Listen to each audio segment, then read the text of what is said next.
आज हम इटली का एकीकरण, इससे पूर्व में हमने समझा था जर्मनी का एकीकरण, और आज हम समझेंगे इटली का एकीकरण। इटली का एकीकरण में किन किन लोगों ने अपनी महत्वपूर्ण भूमिका निभाई, जिसमें कैबूर, मैजिनी और गैरीबाल्डी का महत्वपूर्ण योगदान रहा, और अपने क्रांतिकारी विचारों से इटली की जनता को प्रभावित भी किया। इटली जो कि छोटे छोटे राज्यों में विभाजित था, और जो आपसी संघर्ष में ये राज्य काफ़ी निर्बल हो चुके थे, तो इटली के एकीकरण में कैबूर, मैजिनी और गैरीबाल्डी का अपना महत्वपूर्ण योगदान। अब देखते हैं 1815 में इटली की स्थिति क्या थी। 1815 में इटली की स्थिति नेपोलियन के आक्रमणों से इटली में एक नवीन युग का सूत्रपात हुआ। नेपोलियन के आक्रमणों से इटली में एक नवीन युग का सूत्रपात हुआ। वहां संगठित एवं एक स्वरूप शासन स्थापित होने के फलस्वरूप इटली के लोगों में राष्ट्रीयता, एकता एवं स्वतंत्रता की भावना जागृत हो उठी थी। किंतु 1815 की वियना व्यवस्था से इटली में पुनः छोटे छोटे राज्यों में विभाजित हो गया, और इटली के उत्तर पश्चिम में सार्डिनिया, पीडमांट का राज्य था, जहां सेवाय वंश का शासन था।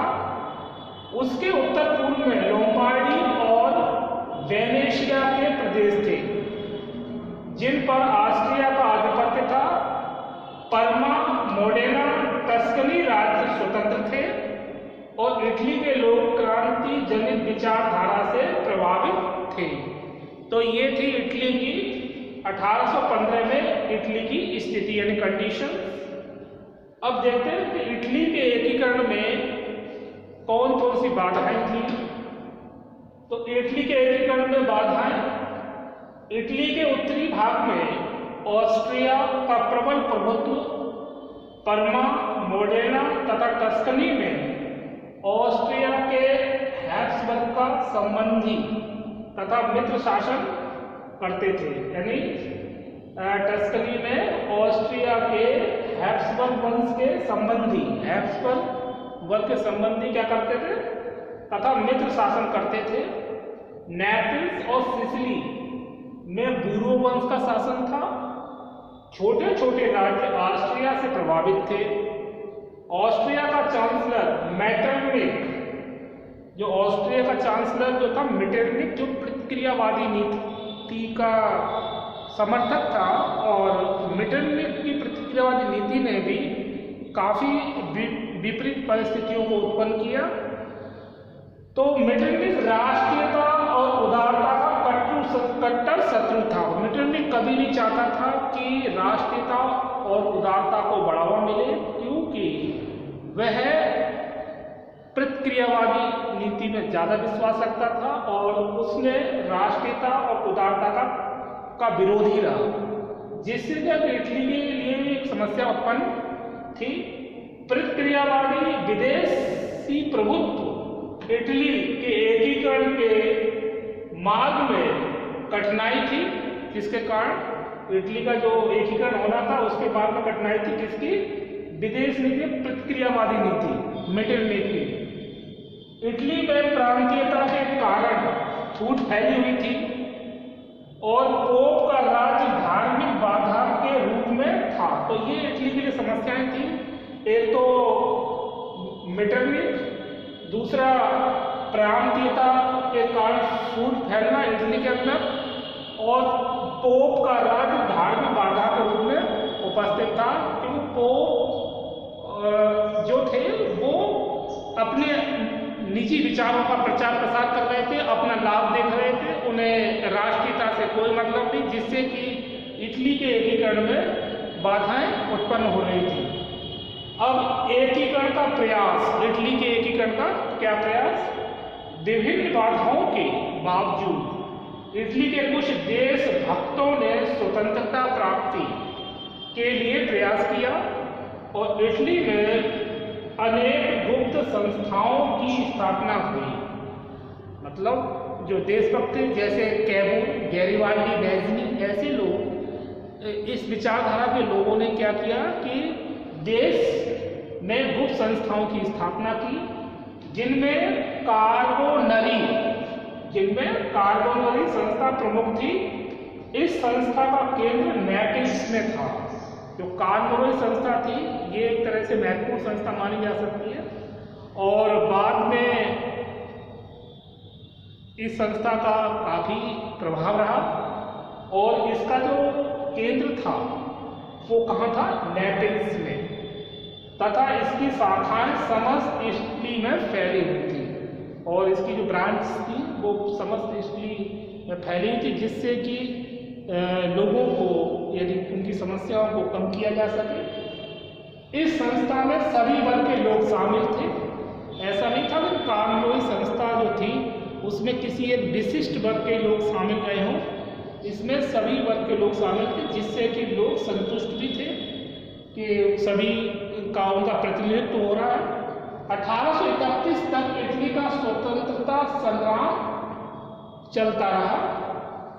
अब सन 1820 से 21 का विद्रोह, तो स्पेन की क्रांति से प्रेरित होकर 1820 में कार्बोनरी संस्था के नेताओं ने नेपिल्स में विद्रोह कर दिया और इस प्रकार इटली में गुप्त संस्थाओं द्वारा आयोजित क्रांतिकारी आंदोलन का सूत्रपात होता है। और 1821 ईस्वी में पीडमंट के देशभक्तों ने विद्रोह कर दिया, क्योंकि विद्रोह का कारण ये था कि प्रशासकीय अत्याचार और जो उनकी बातें उनको न मानना, उनको दबा देना, तो ये कारण थे। 1821 में पीडमंट के देशभक्तों ने विद्रोह कर दिया। नेपिल्स तथा पीडमंट के विद्रोहियों ने अपने शासकों को खदेड़ दिया, क्योंकि शासकों से वो प्रसन्न नहीं थे, इसलिए उनको वहां से खदेड़ दिया गया। सन 1830 का विद्रोह, 1830 ईस्वी में फ्रांस में क्रांति हो गई तथा इस क्रांति की अगली तीव्र गति से यूरोप में फैली। जो फ्रांस की क्रांति का प्रभाव अन्य यूरोपीय देशों में भी होता है। इस क्रांति के प्रभाव से पोप के राज्य पल्मा और मेडोना में विद्रोह हो गया, क्योंकि पहले से अत्याचार से पीड़ित थे पोप के। इटली के क्रांतिकारियों को सहायता मिलने की आशा तो थी, किंतु ऐसा हुआ नहीं। मतलब उनको जो अपेक्षा कर रहे थे कि उन्हें सहायता मिलेगी, पर ऐसा होता नहीं है, जिससे कि वो नाराज हो जाते हैं। इस बार ऑस्ट्रिया की फौजों ने हस्तक्षेप करके विद्रोहियों को कुचल दिया तथा सभी राज्यों में पुराने शासक पुनः सत्तारूढ़ हो जाते हैं। और 1820 और 1830 में इटली की एकता स्थापित करने के लिए सभी प्रयत्न असफल हुए। मतलब 1820 और 30 के बीच में जो प्रयास किए गए थे इटली की एकता के लिए, वो सारे विफल हो जाते हैं आपसी फूट के कारण। मैज़नी का उदय। मैज़नी स्वयं एक बहुत ही बुद्धिमान, कूटनीतिज्ञ और दूरदर्शी व्यक्ति था और उसने इटली की जो कंडीशन देखी, उसने इटली के मतलब एकीकरण के लिए महत्वपूर्ण प्रयास किए। इटली की राजधानी में ज्यूसप मैज़नी का प्रारंभ भाव होता है, उदय होता है एक तरह से। उसका मैज़नी का पूरा नाम था ज्यूसप मैज़नी, जिसने राष्ट्रीय राजनीति में नई जान डाल दी। वह कार्बोनरी जो संस्था थी पूर्व में जो स्थापित थी, कार्बोनरी ने अपना महत्वपूर्ण योगदान दिया। संस्था का सदस्य था मैज़नी भी। 1831 ईस्वी में उसने युवा इटली, यंग इटली नामक संस्था की स्थापना करता है। इस संस्था ने शीघ्र ही कार्बोनरी संस्था का स्थान ग्रहण कर लिया। मतलब जो काम कार्बोनरी कर रही थी संस्था, वो काम युवा इटली यानी यंग इटली नामक संस्था ने ग्रहण कर लिया। इस संस्था ने शीघ्र ही कानूनी संस्था का स्थान ग्रहण कर लिया। मैजनी ने युवा इटली के माध्यम से 3 नारे दिए। मैजनी ने जो अपना एक संगठन बनाया युवा इटली यानी यंग इटली, जिसमें उसने 3 नारे दिए थे कि परमात्मा में विश्वास रखो, परमात्मा में यानी ईश्वर पर विश्वास रखो। दूसरा था सभी भाइयों को एक साथ मिलाएं, मतलब इटली वासियों को एक साथ मिलाएं। तीसरा था इटली को मुक्त कराया जाए यानी मुक्त करें। तो ये उसके इटली जो उसने संगठन बनाया था उसके 3 नारे थे, परमात्मा विश्वास रखो, सभी भाइयों को एक साथ मिलाओ और इटली को मुक्त करें। तो मैजनी ने अपने विचारधारा से सभी को प्रभावित किया और वह ये भी जानता था कि इटली का अगर विकास करना है तो औद्योगिक नीति और नवीन प्रणाली, शासन प्रणाली में बहुत सारे बदलाव जरूरी है जिससे कि इटली का विकास हो सके। काउंट कैबूल, अब मैजनी की बात आती है। काउंट कैबूल 1846 ईस्वी में कृषि की उन्नति के लिए एक समिति बनाई। आगे चलकर इस समिति का कार्यालय राजनीतिक वाद विवाद का केंद्र बन जाता है। अब काउंट कैबूल जो है वो कृषि के क्षेत्र में विशेष उन्नति के प्रयास करते हैं, लेकिन राजनीतिक वाद विवाद का केंद्र बन जाता है। एक समिति बनाई जाती है, उसका कार्यालय कैबूल की योग्यता के कारण उसे 1850 में वित्त तथा उद्योग मंत्री नियुक्त किया गया। तो कैबूल भी मैजनी के समान ही योग्य, दूरदर्शी, कुशल राजनीतिक, पर कैबूल और मैजनी में कुछ असमानताएं भी थी। कैबूल के राजनीतिक विचार एवं उद्देश्य, तो कैबूल और मैजनी में क्या डिफरेंस था उसको समझेंगे। कैबूल भी मैजनी के समान सच्चा देशभक्त था, दोनों ही देशभक्त थे, ये कॉमन बात है। तथा उसका लक्ष्य वही था जो मैजनी का था, मतलब दोनों ही चाहते थे कि किसी प्रकार से जनता का अधिक से अधिक हित हो और वो स्वतंत्रता की मांग कर रहे थे। मैजनी कल्पनाशील था, लेकिन मैगजीन क्या था? कल्पनाशील, मतलब एक तरह से आदर्शवादी। जबकि कैबूल व्यवहारिक था, मतलब कैबूल का यह था कि जो वह व्यवहार में देख रहा था उसी को वो अपनाने पर बल देता था। लेकिन इमेजिन करना ये मैजनी की एक तरह से मतलब एक आदत में थी। कैबूल राजतंत्र का प्रबल समर्थक था, मैजनी गणतंत्री विचारों का समर्थक था। मतलब जो कैबूल है वो राजतंत्र प्रणाली को समर्थन करता था, जबकि मैजनी गणतंत्री विचारों का समर्थक था। उसका मानना था कि जनता के द्वारा चुनी हुई सरकार और जनता की भागीदारी से ही जनता की समस्याओं को निपटारा किया जा सकता है, और अगर जनता की उपेक्षा की जाएगी तो उससे नित नई समस्याएं पैदा होती रहेंगी। इसलिए उसने मैजनी ने क्या किया? गणतंत्री विचारों का समर्थन किया। कैबूल राजनीतिक दांवपेच से अधिक विश्वास रखता था। कैबूल का मानना, कैबूल राजनीतिक दांवपेच में विश्वास रखने का कारण ये था कि वह मानता था कि टिट फॉर टैट, मतलब जैसे को तैसा। तो इस प्रकार की भावना कैबूल की अधिक रही। इसका कैबूल की आंतरिक नीति, उसकी नीति आंतरिक कौन सी थी? कैबूल ने इंग्लैंड की संसदीय प्रणाली के आधार पर पीडमॉन्ट सार्डिनिया को भी पूर्णतः वैधानिक राज्य बनाने का प्रयत्न किया।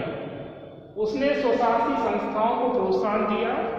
कैबूल ने आर्थिक उन्नति के लिए उद्योग, व्यापार, कृषि के विकास के अथक प्रयास किए।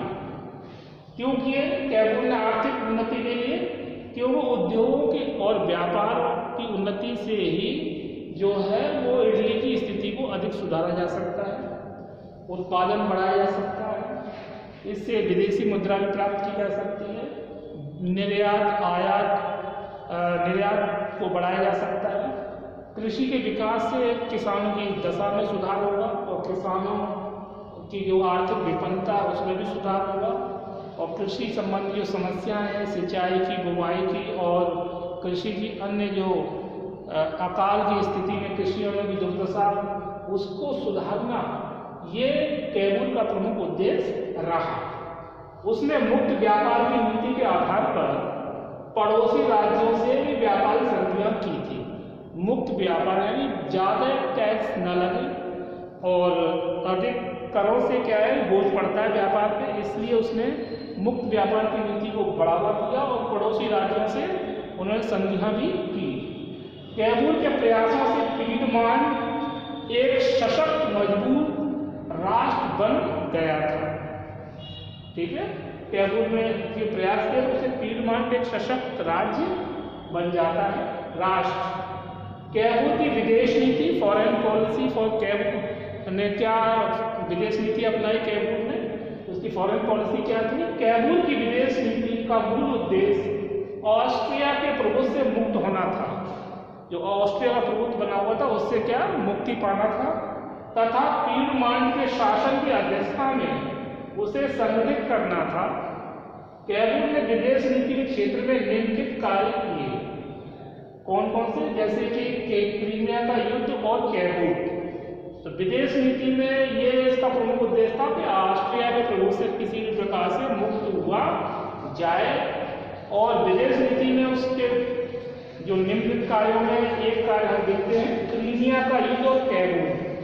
क्रीमिया के युद्ध में रूस के विरुद्ध फ्रांस और इंग्लैंड को सहायता देना कैबूल की एक महान कूटनीतिज्ञता एवं दूरदर्शिता थी, क्योंकि वह मानता था कि रूस के फेवर में रहने से लाभ ही है। और क्रीमिया के युद्ध में रूस के विरुद्ध मतलब विपक्ष में, मतलब उसके विरोध में, पक्ष में नहीं, फ्रांस और इंग्लैंड को सहायता देना कैबूल की महान कूटनीतिक दूरदर्शिता, क्योंकि ये निकटतम थे और इनकी जो ये शासन प्रणाली से भी कैबूल काफ़ी सहमत था। तो इसीलिए क्या किया कि रूस के विरुद्ध उसने किसको फायदा दी? इंग्लैंड और फ्रांस। कूटनीतिक और दूरदर्शिता पंचायत है। पेरिस सम्मेलन में कैबूल के भाषणों से ऑस्ट्रिया को गहरा आघात लगा। जो पेरिस में सम्मेलन हुआ उसमें कैबूल ने विभिन्न विषयों पर अपने विचार रखे, जिस विचारों को सुनकर ऑस्ट्रिया को गहरा आघात लगता है, जिसके फलस्वरूप उसने इटली के प्रति समझौतावादी नीति अपनाई। तो ऑस्ट्रिया ने क्या अपनी नीति अपनाई? इटली के प्रति समझौतावादी नीति को अपना लिया, क्योंकि उसे पता था कि कैबूल उनके लिए समस्या बन सकता है, इसीलिए उसने उदारता की नीति को अपनाया। तो इस प्रकार आज हमने इस वीडियो में इटली के एकीकरण 1815 से 1870 में 1815 में इटली की स्थिति को जाना। एकीकरण के मार्ग में बाधाएं कौन सी थी? इसमें बाधाएं हमने देखा कि प्रतिक्रियावादी नीति, मेटर नीति और पोप का राज धार्मिक बाधा के रूप में था। और इटली में जो प्रांतीयता के कारण छूट फैली हुई थी, ये परेशानियां थी। एकीकरण के प्रयास में जो गैरिबाल्डी, मेजनी और कैबूल ने अपना योगदान दिया और सन 1820 और 21 का विद्रोह, सन 1830 का विद्रोह, मेजनी का उदय। और मेजनी ने क्या किस संस्था की स्थापना की? यंग इटली कार्बोनी संस्था का जो स्थान उसने ले लिया था। कार्बोनी का भी अपना महत्वपूर्ण स्थान रहा। काउंट कैबूल को उसके योग्यता के कारण 1850 में उसे वित्त तथा उद्योग मंत्री नियुक्त किया जाता है। कैबूल की राजनीतिक विचार और उद्देश्यों में क्या क्या डिफरेंस है? कैबूल मेजनी के समान सच्चा देशभक्त तो था, लेकिन उनमें एक आदर्शवादी है और दूसरा जो कैबूल है वो व्यवहारिक था, ज़्यादा व्यवहारवादी। तो कैबूल राजतंत्र का प्रबल समर्थक था और मेजनी गणतंत्री विचारों का समर्थक। कैबूल की आंतरिक नीति, उसने उद्योग, व्यापार, कृषि के अथक प्रयास किए कि इसका विकास हो अधिकतर में। और कैबूल की विदेश नीति में उसका प्रमुख उद्देश्य रहा कि ऑस्ट्रिया के प्रभुत्व से किसी भी प्रकार से मुक्त होना जरूरी है। कैबूल ने विदेश क्षेत्र में निम्नलिखित कार्य किए: क्रीमिया के युद्ध और कैबूल, जिसमें उसने रूस के विरुद्ध फ्रांस और इंग्लैंड को समर्थन करना और उसके भाषणों से, कैमू के भाषणों से बाद में ऑस्ट्रिया इटली के प्रति समझौतावादी नीति अपना लेता है। इस प्रकार आज हमने इटली के एकीकरण के संबंध में इन बिंदुओं को समझा। इसके आगे हम नए वीडियो में और अधिक जानकारी प्राप्त करेंगे इटली के एकीकरण के संबंध में। आज इस वीडियो में इतना ही। ओके।